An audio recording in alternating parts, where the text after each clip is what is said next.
Então nós voltamos aqui à classe. Agora nós vamos falar sobre os 7 fatores tão ou mais importantes quanto o salário para os policiais.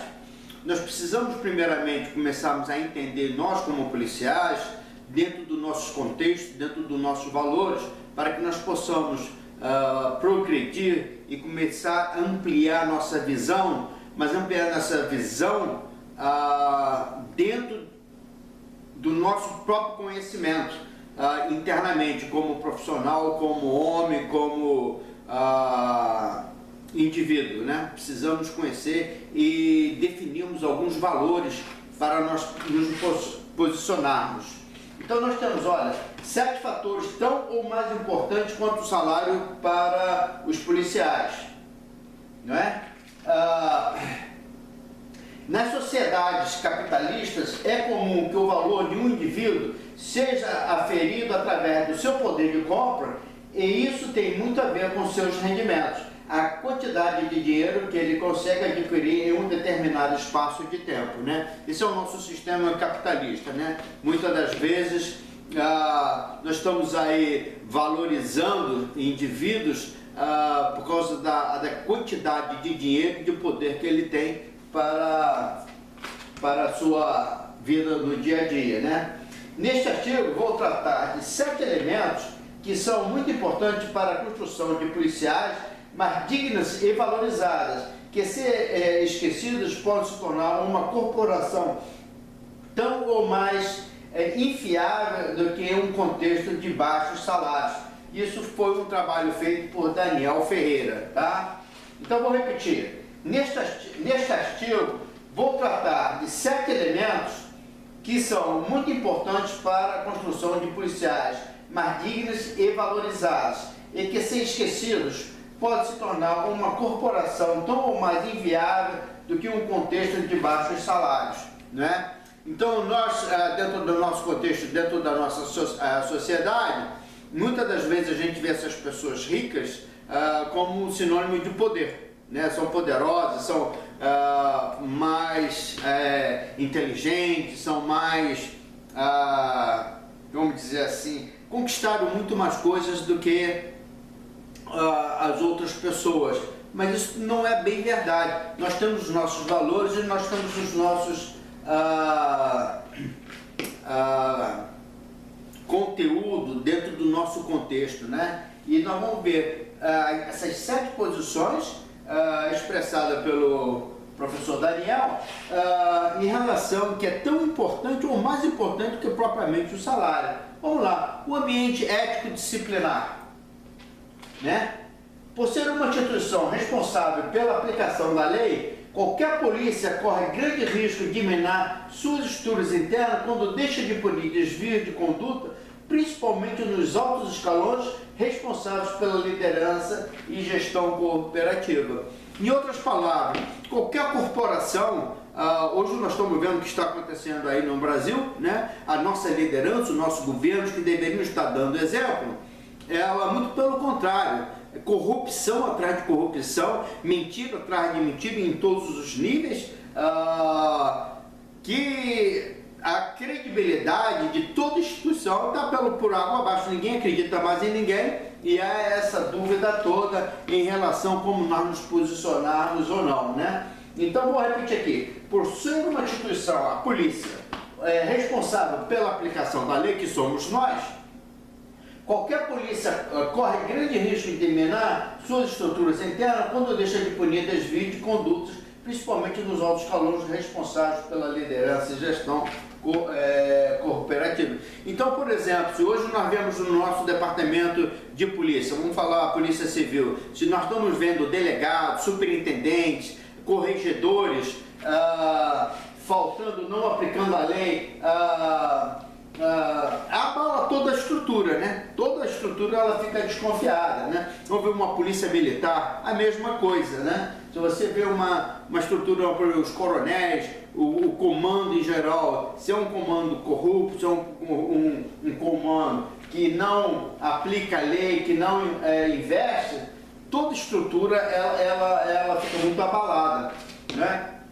Então vamos lá. No trato diário, com o cidadão, o abuso, a corrupção, desgasta a relação com a comunidade, gerando desconfiança, trauma e desrespeito. Né? No trato diário com o cidadão, o abuso e a corrupção desgasta a relação com a comunidade, gerando desconfiança, trauma e desrespeito. Eu me lembro muito bem, já tive várias experiências com isso. Eu, quando eu morava em São Paulo, tivemos um assalto por 2 horas. 2 marginais, 2 bandidos dentro da minha casa, eu na época com a esposa, com 2 crianças, com um casal de amigos e mais 3 crianças, tá? Com um revólver na minha cabeça, um estava extremamente dopado, o outro foi revirando a casa no andar de cima e nós no primeiro piso e as crianças na cozinha. Foi extremamente horroroso, 2 horas. Após eles irem embora, ter feito o assalto, o roubo, eu fui à delegacia fazer a BO. Infelizmente, quando cheguei na delegacia, o policial, o escrivão, não me lembro quem na época, teve a coragem de querer me pedir dinheiro, me corromper, que eu corrompesse ele, para que ele pudesse fazer as atividades que ele estaria ali para fazer e pago pelo contribuinte. Né? Foi muito mais chocante para mim na época, que eu não esperava, além de você estar traumatizado, com um revólver na cabeça por 2 horas, você ser roubado e você chegar numa delegacia de polícia onde você está recorrendo, pedindo socorro, você é roubado outra vez, só que essa diferença você tem um roubo com alguém que usa um distintivo de polícia. Isso é terrível, isso é terrível. Rapaz, eu armei um escândalo dentro da delegacia, né? Porque quando eu dei as características dos 2 marginais, de imediatamente o policial, os caras são daqui da favela, sou e sou. Aí eu falei, ótimo, vamos lá buscar os caras. Aí o cara falou pro policial, que é, meu amigo, o senhor sabe quanto que a gente ganha? Eu falei, como assim? Naquela época eu era bem jovem, né? Eu falei, como assim? A gente ganha muito pouco, né? O senhor vai ter que nos ajudar aí financeiramente para a gente ir lá buscar o que é seu. Rapaz, né? Eu fiquei tão indignado, que eu me senti roubado 2 vezes. E o pior disso é o valor moral. Estava sendo roubado uma pessoa em que eu estava depositando toda a confiança, por ser uma pessoa, um policial. É muito triste, né? Então, nós, no trato diário com o cidadão, o abuso e a corrupção desgasta a relação com a comunidade, gerando desconfiança, trauma, desrespeito. Eu fiquei realmente traumatizado. Não só pelo assalto, mas também por esse segundo assalto, né? Foi muito chocante. Uma coisa que eu queria sempre lembrar a vocês, policiais, por mais que vocês pensam que a situação daquela pessoa é uma situação pequena, que para nós, que a gente fica brutalizado, né? A gente vai ficar vendo as coisas, e muitas vezes a gente vê uma coisa como pequena, sem importância. Eu queria ressaltar a vocês, talvez para nós aquilo não tenha tanta importância, mas para a pessoa, aquilo é de extrema importância, tá? Então nós devemos nos colocar sempre com uma empatia ao lado do cidadão, porque aquilo ali é o que a pessoa está vivendo, né? E o valor para aquela pessoa é muito grande, mesmo que não seja o valor para nós, mas nós temos que ter a empatia de ir a essa pessoa, de entender essa pessoa, essa aflição, essa angústia, para que ela possa, para que nós possamos servir essa pessoa da melhor maneira possível. Para o policial não envolvido, conviver com esse tipo de prática gera vergonha e destrói o orgulho pela profissão. Por isso, para preservar a instituição policiais, o serviço policial e os policiais individualmente, é preciso prevenir e reprimir distorções ético-disciplinares, principalmente que estejam instauradas culturalmente. Então, muitas das vezes a gente acha que os policiais parar um carro, pegar 50, faz parte. Não faz parte, né? Esse não é o nosso salário. O nosso salário é aquilo que nós recebemos, aquilo que nós recebemos do Estado, que quando nós fizemos o concurso, nós sabíamos quanto era o salário, né? Então, se você se submeteu aquele salário para você entrar para uma corporação, para você fazer carreira, é isso que você tem que se submeter. Então, muitas das vezes, nós temos que denunciar, porque uma coisa que nós também temos que lembrar, que nós não somos só policiais para o povo.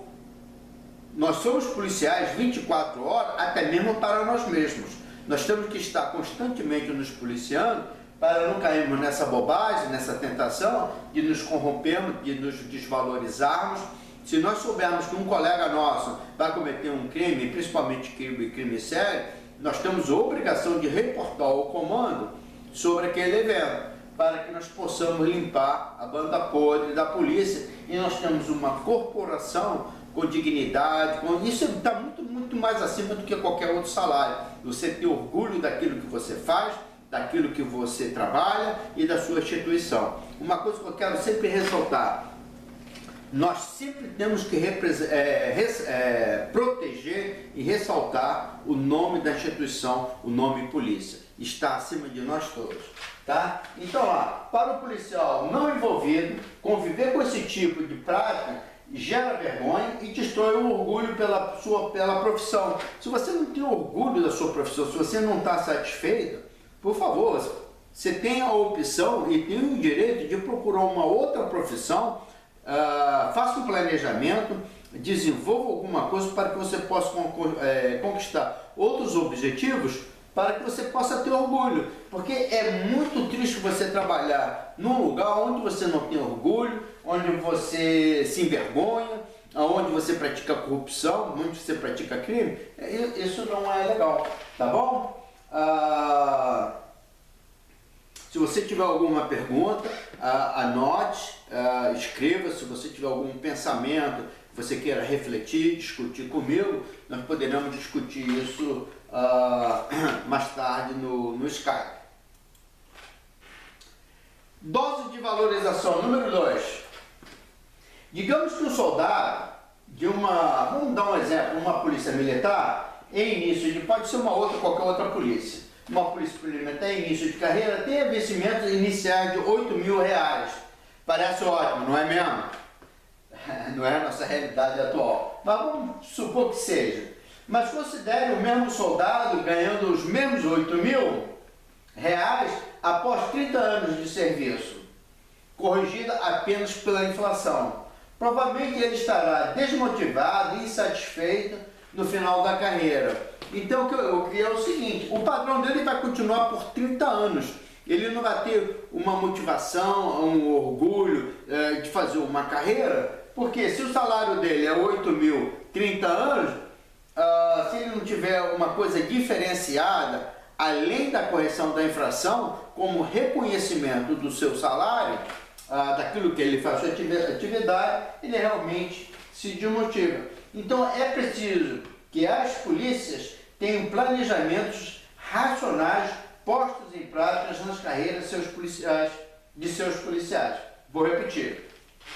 É preciso que as polícias tenham planejamentos racionais postos em prática nas carreiras de seus policiais.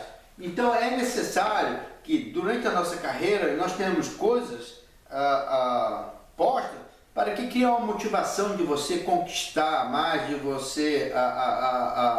Eu vou dar um exemplo. Um exemplo, inclusive, eu coloquei no Facebook, que nós estamos discutindo, o significado do doutor, né? No Brasil é muito comum a gente ver pessoas que só têm bacharel e que são chamados de doutores.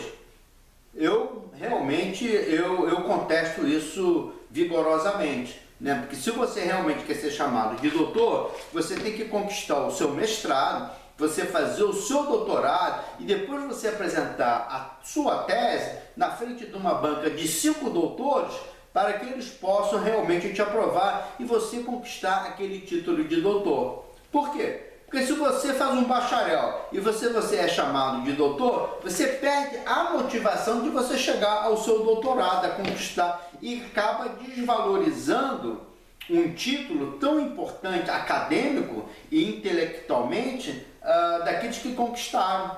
Porque você é o seu doutor, não é? Que na verdade não é maior mentira, é uma farsa, né?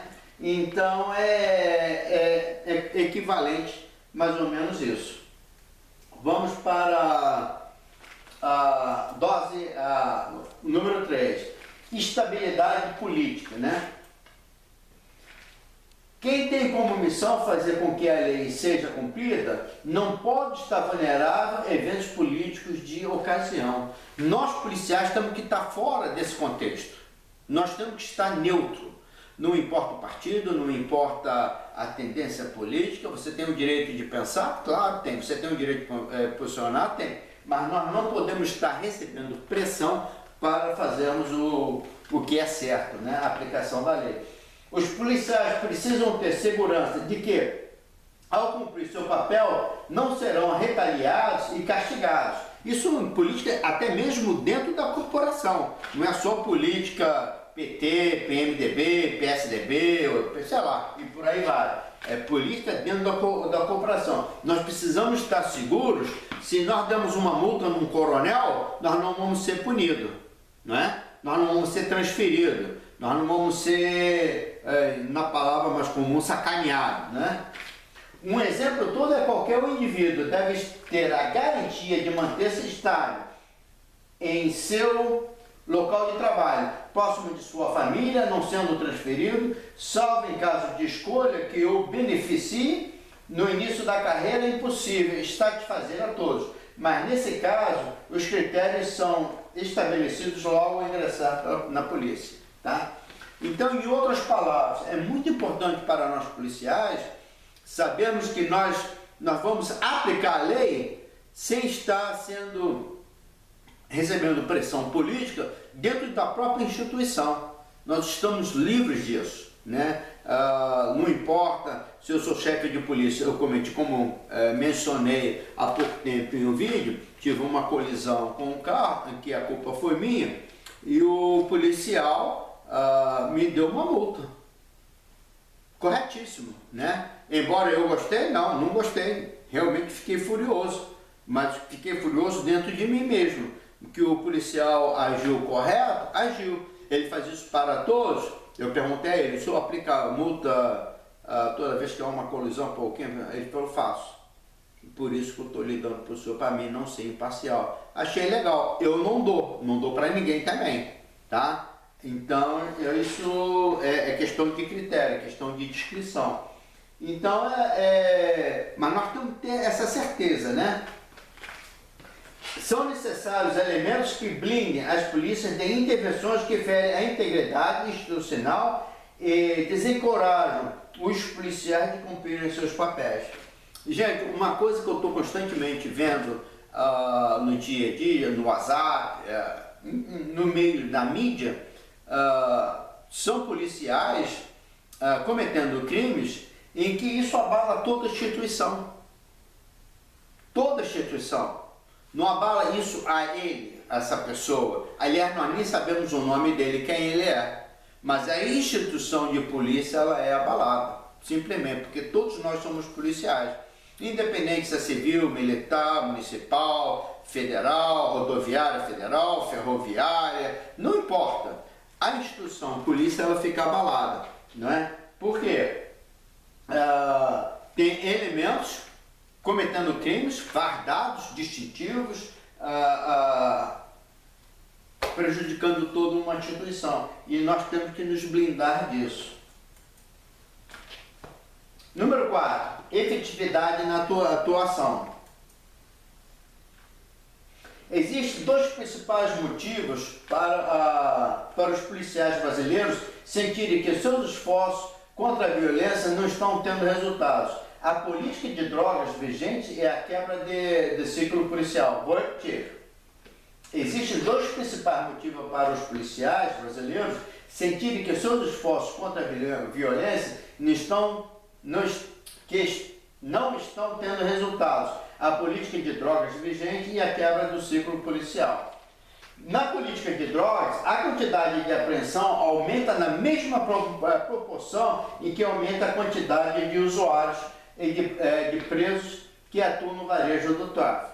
Em vez de adotar medidas de controle de redução de danos, como ocorre com o tabaco no Brasil, As polícias são colocadas na condição irracional de que deve reverter uma lei consagrada da economia, segundo